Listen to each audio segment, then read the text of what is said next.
starts right now. Hi, everyone. I'm Nicole Perez. I'm Louis Aguirre in for Calvin. Here's a look at the stories making news on this Monday. Police are searching for the gunman behind a deadly double shooting in Northwest Miami-Dade. The shooting happened overnight in the Gladeview neighborhood near Northwest 79th Street and 17th Place. Police say one victim was rushed to the hospital with a gunshot wound to his stomach.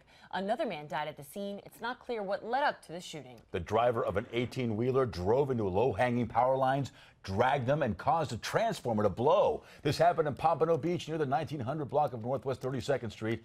Two vehicles which were parked near the burning transformer also caught fire. FPL crews arrived at the scene and cut the power before firefighters put out the flames. Both cars were not occupied at the time of the explosion, and no one was hurt. Scott Israel filing paperwork this morning to run again and get his job back as Broward County Sheriff. Israel's suspension in January came after his agency handling of two devastating events: last year's shooting at Marjory Stoneman Douglas and 2017's shooting at Fort Lauderdale Airport. Closing arguments from Israel's side and Governor Ron DeSantis are said to be given to the hearing's special master on August 19th.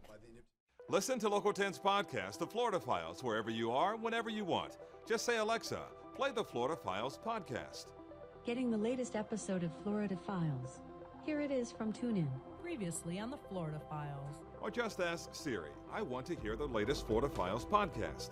Here's the newest episode of the Florida Files. Get the Florida Files on Alexa, Google Home, or Apple devices just by saying play the Florida Files podcast.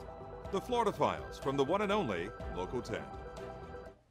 A major new law passed in Florida beginning today. Law enforcement can now pull drivers over solely for texting while driving. It's called the Wireless Communications While Driving Law.